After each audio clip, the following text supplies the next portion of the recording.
Sigħat wara l-pubblikazzjoni tal-inkjesta Igrant, il-Pulizija qalet li l-investigazzjonijiet brabta mar-rakkomandazzjonijiet li jagħmel il-maġistrat inkwerenti bdew jiġu eżaminati mill-ewwel u għadhom għaddejjin b'mod intensiv. Fi stqarrija l-Pulizija qalet ir-rapport sħiħ dwar l-inkjesta Igrant ġie referut lil korp tal-Pulizija mill-Uffiċċju tal-Avukat Ġenerali immedjatament dakinhar stess li l-inkjesta ngħatatlu mill-maġistrat inkwerenti.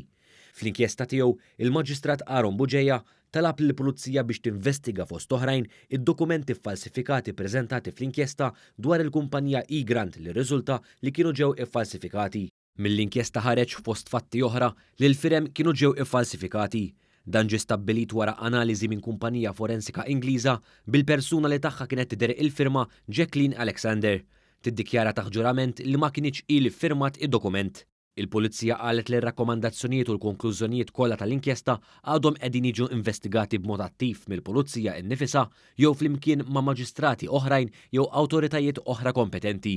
Il-Pulizija qalet li dawn ir-rakkomandazzjonijiet li jinkludu fost oħrajn dawk li għandhom x'jaqsmu ma' relazzjoni bejn Keith Schembri, Brian Tonna u Adrian Hillman, l-investigazzjoni tal-Bank Pilatus u dik dwar il-kumpanija 17 Black u relazzjoni tagħha ma' Hernville u Tilgate.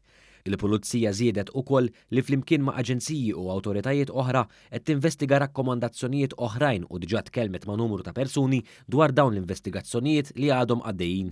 Qalet li waqt li tixtieq tagħti aktar dettalji dwar ix-xogħol li twettaq, dawn id-dettalji ma jistgħux jingħataw f'dan il-mument peress li jistgħu jkunu ta' detriment għall-investigazzjonijiet li għaddejjin u anke l-Pulizija ta' Malta hija legalment marbuta bis-segretezza li ma tiżvelax tali dettalji.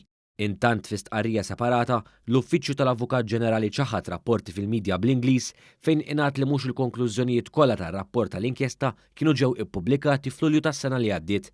Qal li dawn ir-rapporti ma jsemmux li dakinhar tal-pubblikazzjoni fi stqarrija uffiċjali l-uffiċċju tiegħu għamilha ċara li kien qed jippubblika l-konklużjonijiet prinċipali. Qal li l-istqarrija kienet ukoll tat raġunijiet li għalihom il-pubblikazzjonijiet kienet ġiet limitata għal konklużjonijiet ewlenin fosthom minħabba nies li m'għandhomx jaqsmu mal-każ u l-ħtieġa li jiġu mħarsa investigazzjonijiet oħrajn. Fil-fatt stqarr il-parti fl-inkjesta fejn tirreferi għal konklużjonijiet oħrajn jirrelataw ma' investigazzjonijiet oħra.